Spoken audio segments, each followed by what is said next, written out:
Hello, welcome back to my channel, because today, February the 23rd, is the 57th death anniversary of my favorite comedian, Stan Laurel, whose birth name was Arthur Stanley Jefferson. I'm going to be doing a video form of a blog post, which I wrote back in 2020.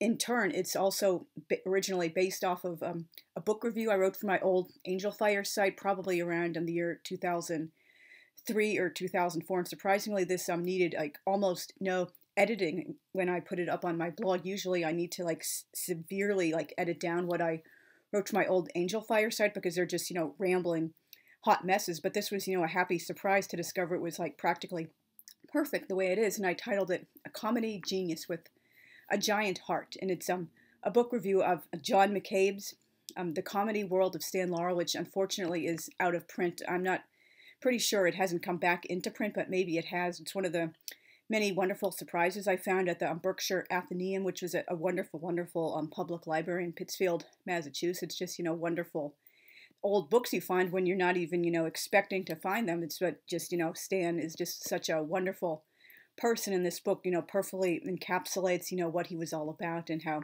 his comedy process worked. I gave it 4.5 stars. This delightful out-of-print book by John McCabe isn't a biography so much as a collection of Stan's comedy sketches and transcripts of comedy bits he did with Oliver Hardy on tours across America and England. He also goes into detail about Stan's early silent films and his early years as a vaudeville performer in England and America, and also about his personal relationships. Stan was married 4 or 5 times. One of his wives he married twice. It's just, unfortunately he didn't find romantic stability until later in his life, but thank God he finally found the right woman in the end. It was worth the wait. The majority of the non-skit text consists of long quoted passages from those who knew him best, like friends, ex-wives, and his widow Ida. Her name was Ida Kitayeva, I guess, since she was Russian. Her name was truly pronounced Ida. And, Charles Chaplin, Stan too found the great love of his life and most brilliantly successful relationship in his final life. Oliver Hardy also found his greatest match in his final life. Soulmates are worth waiting for, which kind of gives me hope I might eventually find a husband, before I get, elderly. I'm not that old yet, but, it's kind of, frustrating and depressing. Everyone else your age who wants to be married has been, matched up for years and had kids and stuff, but, maybe it's just some people are harder to match than others, and, the greatest things in life are really worth waiting for, even if I'm in my 40s now and still haven't found my perfect soulmate. McCabe wrote 2 other books on Laurel and Hardy, including a full biography, so he didn't want to do a lot of repeating. He was a personal friend of theirs, so he really knew his subject from the inside, not as a casual outsider doing secondhand research.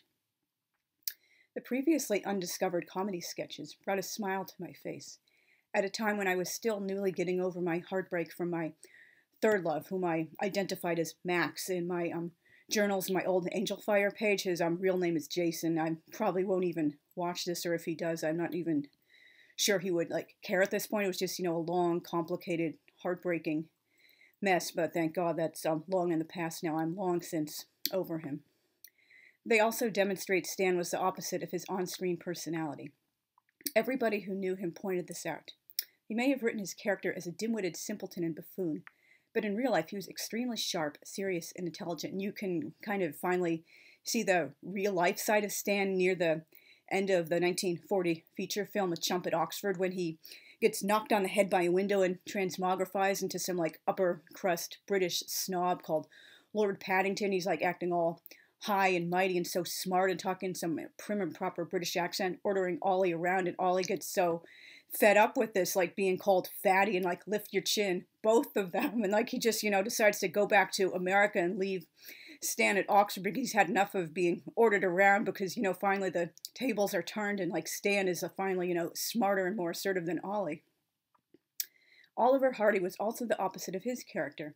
In real life, he was the sweet, innocent one, not the high and mighty, smart and capable man, always getting his great ideas foiled by his best friend's utter idiocy. It's been said, Stan is the hook who reels you in, but Ollie is the glue who makes you stay, because, just the wonderful, perfect way their characters are written. They just don't even feel like they're playing characters. They just feel like their real selves, much like the Three Stooges, unlike, for example, Abbott and Costello, whom were like very obviously talented and funny in their own distinct way, but they were just too much playing characters and roles. It just doesn't feel like there's little like separation between like real life and the screen. And Ollie's real life nickname was Babe, not Ollie. Ollie was his character's name, and that's also kind of indicative of the sweet, lovely person he was in real life.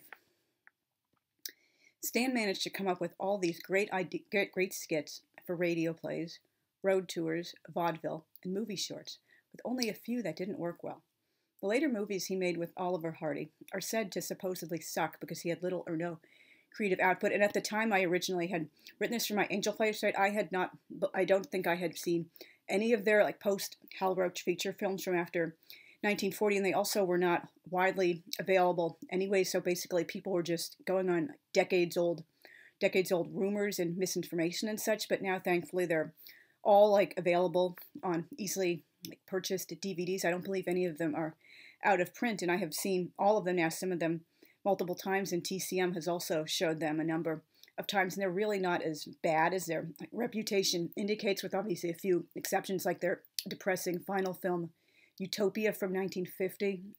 But they are like a mixed bag, but not nearly as across the board dreadful as popular wisdom has long since insisted. So if you do like classic comedy or Laurel and Hardy or classic film, I just encourage you guys to check the films out and make up your own mind, and don't just let people say, oh, they automatically suck, just like a lot of people unfortunately like write off the Marx Brothers' last few films because they can't measure up to like their ultimate greatest. Of course, they're not going to be as perfect and stellar as the all-time classics from their golden era, but that doesn't mean anything after like the golden era automatically is terrible. Just make up your own mind and realize this is like going to be good on its own merits, even if it's not it necessarily is consistent. But also many people, there is a valid criticism of the Fox and MGM films. They didn't really understand like Stan and Ollie's characters and what made them so funny, and sometimes they feel kind of almost like guest stars in their own movies. But anyway, that's getting more into like a separate topic for another video. This is the reason Stan demanded to be paid twice the amount as Ollie, and succeeded. Not because he felt he was twice as funny, but because he did twice the work, while Ollie was off playing golf. In the midst of this busy schedule, even to the end of his life, Stan always found time to do good for others. He was like his on-screen persona, in that he had a really kind heart and loving spirit in real life. He never understood racial prejudice. He kept his number in the phone book so fans could talk to him. He let people come to tour his house.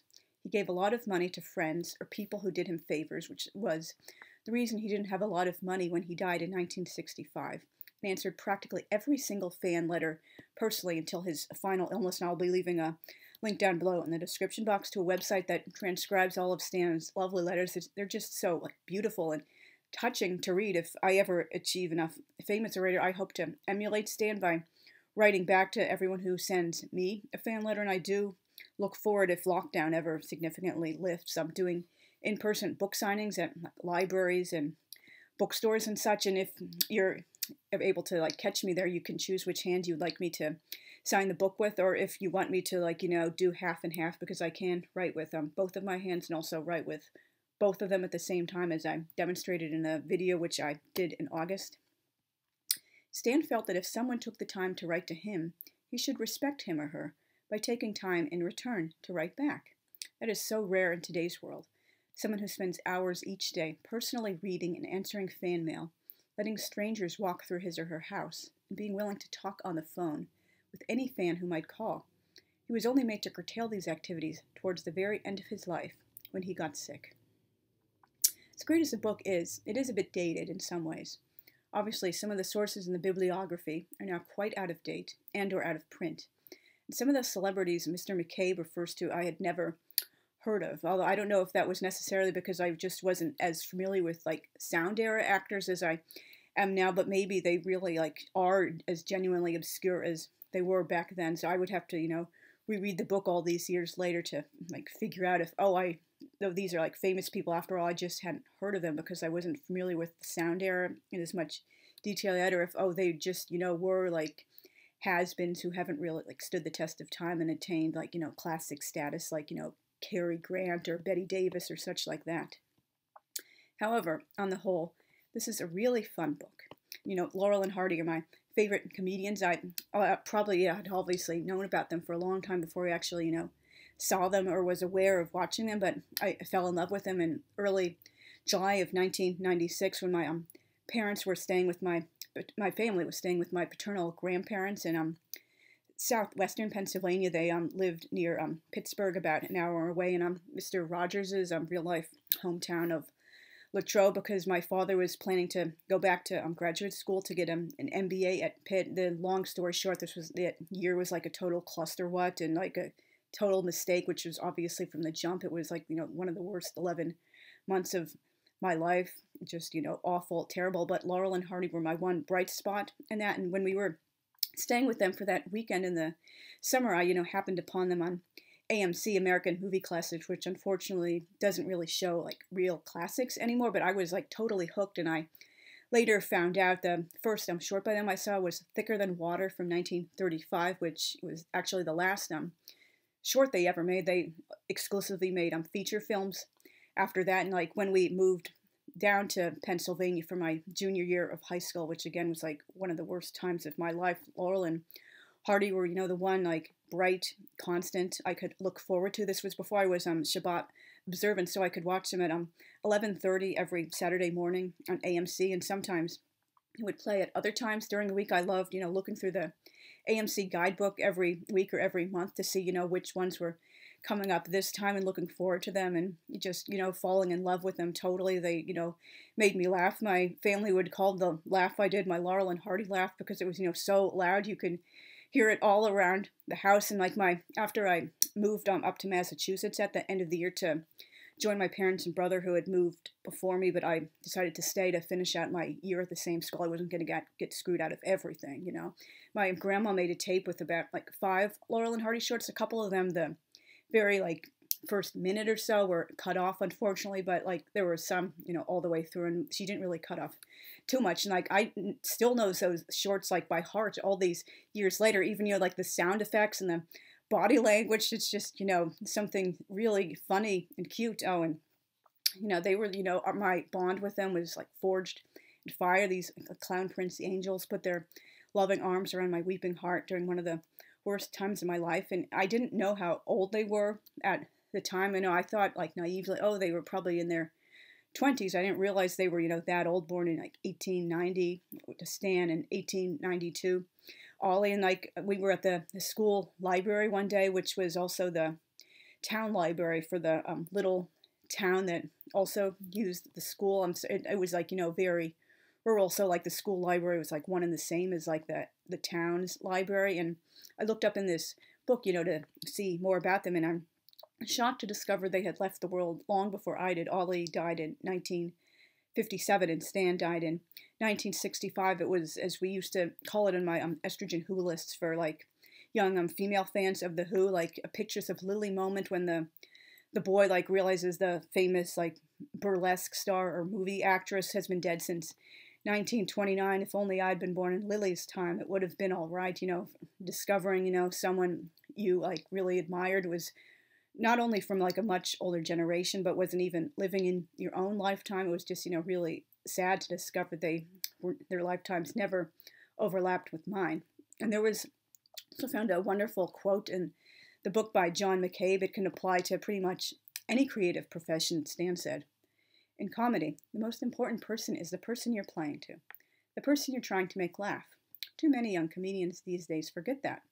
A lot of them are up there performing in order to make themselves feel better, when it should be the other way around. They stand there and talk, and after a while I get the feeling that the only person they're really talking to is themselves. That's sad. That means they haven't learned the very first thing a comedian must learn. It is your audience that counts, not you. And you can apply that to like writing or music or artwork or like, sewing, jewelry making, etc. Such like that. Obviously you want to stay true to your own like voice and style and vision, but you ultimately have to consider like the audience if you want to like make money out of this and get fans and such. You can't just, do it all for yourself. You have to consider what, the people like, what just works for them. and not just make it all about yourself, because that's a quick pathway to getting nowhere. And just wonderful, like, quote from Payne. I'm sorry if I'm rambling, but that tends to happen when I go off of script. I'm not particularly like 100% confident on camera quite yet. So I hope you enjoyed this review. Like, if you're not like familiar with them yet, I do really encourage you to watch Laurel and Hardy's films. They're just such wonderful, loving people, great comedians, good people in real life too. And part of my last part of my Hebrew name, Dafna, is partly after Stan. All the reasons I chose that as part of my name is because Dafna means laurel in Hebrew. It's obviously the Hebrew form of the Greek name Daphne, and it's obviously like wild mountain laurels are the state flower of Pennsylvania. Seeing the Laurel Mountains in the distance gave me hope during that like terrible junior year of high school, and like laurel is the ancient like symbol of victory. But first and foremost, it was in honor of Stan, and I'm very proud to carry that as part of my Hebrew name. So thank you very much for watching. And please consider, if you're already not, subscribing and liking, commenting, and sharing. I'm really hoping I can build a greater audience and subscriber and interaction base over this year, as I hopefully will become less of an unknown newbie on BookTube and AuthorTube. And my next video I'm planning for probably Monday. So thank yous again for watching, and see you guys very soon. Thanks. Bye.